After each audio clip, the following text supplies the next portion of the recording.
thought number 4. Okay, we've all seen this, the his needs, her needs list. And let me say this, those his need, her needs list, and I'll show you what I'm talking about, are just a drastic oversimplification of what the truth is. And we've all seen these. What is it that a man needs? Here, we've got them right here. We're going to try it. It might be backwards, yeah, but okay. Okay. So here, you can see them there. Can you see them, babe? Okay. So the his needs. Number 1, and most, I'll say hide behind it. Number 1, most of the list, this is just one list, but we've looked at tons of them. Sexual fulfillment seems to always end up at the top of the man's needs list. Recreational companionship, attractive spouse, domestic support. Which is an extension of sexual fulfillment, attractive spouse, yep. Yep, and domestic support, admiration. Admiration, okay. That a man needs to feel admired. So these are the things. And we know it's backwards. We're not too technical.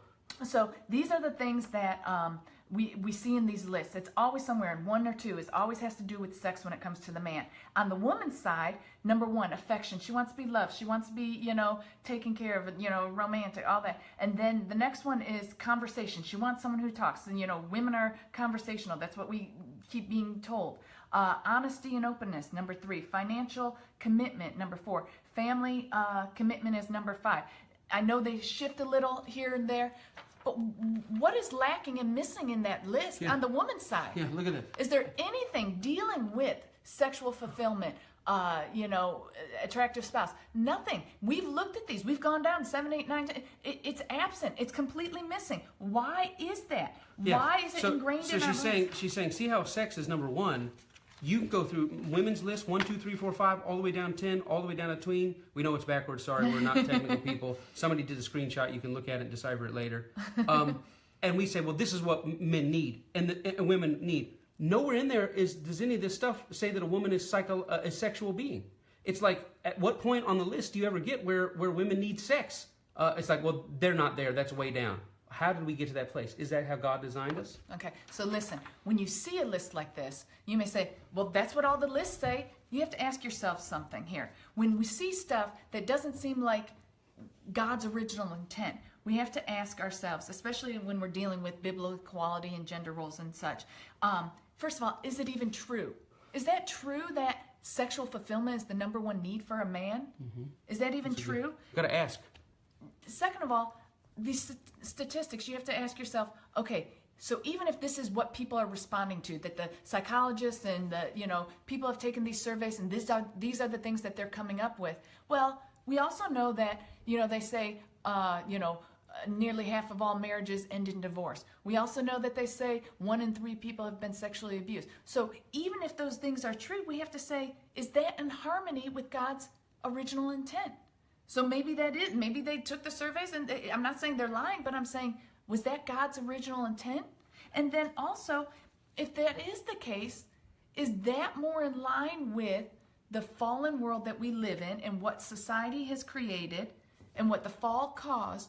Or is it more in line with what God's intent was and what his plan is for us? So we have to ask ourselves these things. So when you look at these lists, you say, well, these are the sexual needs that a man has and a woman has. But Mike and I have talked about marital needs. So Mike and I have talked about this for years. And it's not necessarily that this is their need, but if you peel it back, it's probably their frustrations. That's key. That's key. So a man feels unfulfilled sexually. So many men feel unfulfilled sexually that sexual fulfillment always seems to end up at number 1 or 2.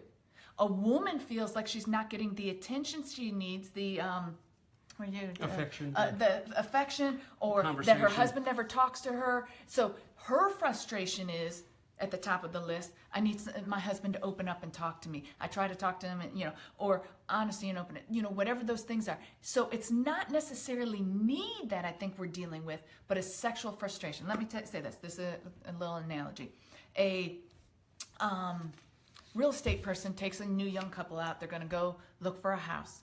And hear this. So they go looking for the house, and they say, well, we're looking for a 3-bedroom. We want to make sure it has 2 bathrooms, a nice yard. So, the real estate agent says, great, no problem. So if there's asbestos, no problem. If it's full, the neighborhood's full of sexual offenders, no problem. Of course not. That's not what we're saying. But you didn't say that those were the things. That wasn't on your list. Yeah.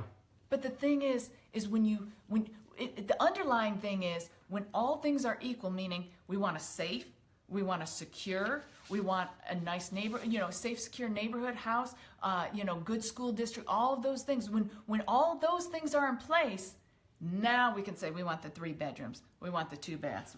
So if this is what happens, we ask a man, what is the gripe you have in marriage? He says, I'm not getting enough booty, or forgive me, I'm not getting enough sex. But is that your number one need?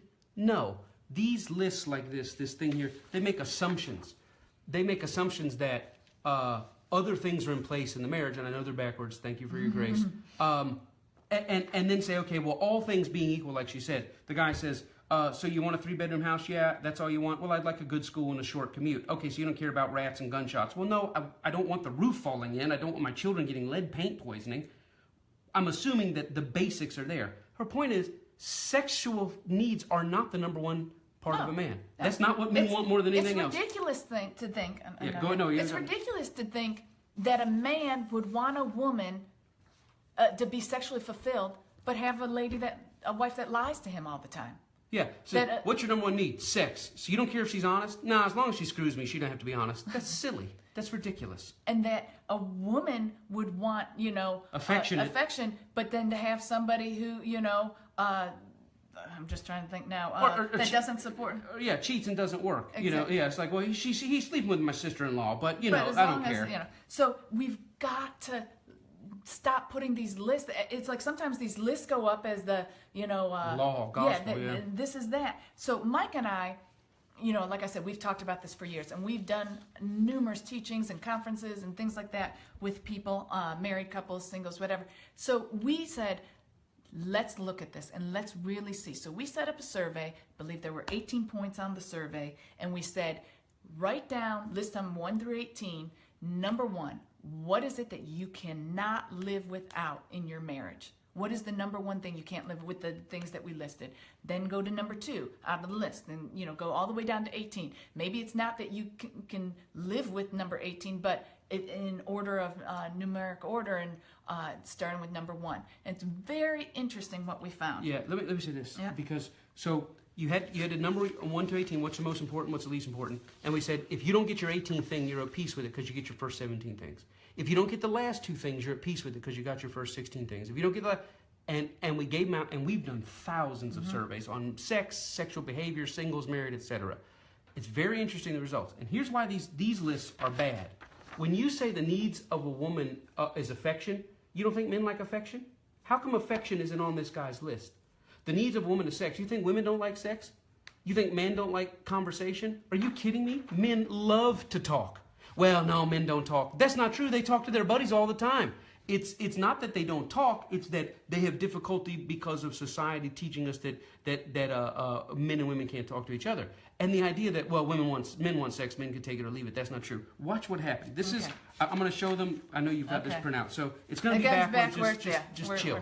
So you can do it. Somebody snap a screenshot and do it. So these are the top 10. We gave 18 things. It says spiritual focus and priority, open, honest communication, trust, honor and respect, friendship, security in the relationship, financial stability and agreement, I think so, financial stability and agreement, sexual fulfillment, goals, plans, and a vision, co-parenting, support and agreement, all these things. I know it's backwards. I get it. So these are the top 10 things said, and I will show you. Can I fold the paper? Yeah, go for it. You can explain this. This is, we took all these surveys, and these are how the wives responded. This is how the wives responded. So a wife responds. So the number 1 out of the whole group, the women chose what? Is spiritual focus and priority. Number 2 out of the whole group. Open, honest communication. Number 3 was trust. 4, honor and respect. Goes down to number 5, friendship. Number 6, security and relationship. Number 7, financial stability and agreement. Then it gets to number 8, sexual fulfillment. Number 9, God's plans and vision. Number 10, co-parenting, support and agreement. So you say, well, yeah, number 8 is way down there. See, it's not number 1 for the women. Women don't care about sex. Okay. So now, according to this, the old list, men and women are totally different. They don't think alike at all. But watch what happened when you don't ask them, Where's the disagreement? But you ask them what's more important. Look how men decided. Okay. This is a blind where they did it themselves. Look at this. 1, 2, and 3 on the women's. They're all the same 3 things. 1, 2, and 3. They're different order, but they're the they're same 3, 2, items. and 1. Men wanted, above all, trust. Number 2 thing they wanted, open and honest communication. Number 3 thing men said, spiritual focus and priority. Look, number 4, 5, and 6 are the exact same. Yeah. Out of all these hundreds of people surveyed, they chose number 4, honor and respect, friendship, and security in the relationship as their top thing. Men and women aren't that different. Men and women are not. Men and women are not that different. Now tell them where sex is, babe. Okay, for the women, check this out. Number 8 was sexual fulfillment for women. And if you look, it's number 9 for men. They're very similar, 8 and 9, you know, a couple surveys here or there. But this is the point, that nobody wants to not be able to trust their spouse above having sexual fulfillment. And nobody put, I as long as she's hot, I don't care if I can believe a word that comes out of her mouth. That's not true. But society says men are horny dogs. Women are really just conversational and emotional. Men don't have emotions. They only think with their penises. And we preach that garbage, and all that does is squash the sexual woman down. And the truth is, men are just as emotional. How do you know? Because we're all made in the likeness and image of God. You think God made us totally different? That well, you're made in the likeness and image of God, but you like to talk. And this is that stereotypical, what is it you talk about? Women like to shop or whatever? Women like to shop. Women like to talk. Let me tell you. I bet you this guy likes to shop more than I do. I know he talks more than I do. That doesn't make him more feminine and I'm more masculine. No, we're so much alike. The core makeup of men and women are more alike than we think. We want to have trust. We want to have companionship. We want to have... Yeah, no, read it. This is honest. Men and women both want honest communication. Yeah. Both want friendship. I mean, this is... honor and respect. We both, as a woman, it's always the man wants respect. I need respect. Is always that. A man Men need respect. Women need respect. I want to be respected. Yeah. Sorry, I'm We're yeah. good? Sorry, Okay. we're getting and so the point is, and men, even though at the end of the day, they both chose sex down, and they weren't. It wasn't guys' sex head way up here. These are married women. Like, you think I don't like tacos? I like sex, man. You think I don't like? I like that, but I don't want sex, because we actually talked to a couple who, because of something we knew of a surgery that happened, sex got taken off the menu. They couldn't have intercourse anymore, and they're like, "You're worth more to me than that." It's our friendship. Our marriage is not what's going on with our genitals. And they were able to come up with things to still fulfill it. But it was like, oh, my number one need is sex and you can't have sex anymore? Well, then I'm out. That's ridiculous. Our number one need is this bond, because we're relational beings, because we're made in the likeness and image of God, who seeks relationship and love. God is love, and we're that way. Amen. Society has made us believe that sexuality is bumped up higher on the men's list than it really is. And it's bumped lower on the female sexual list or female list. And so we've got to realize, no, we're really basically the same. Lady said, where can I send my offering? We'll be led. Okay. Anyway.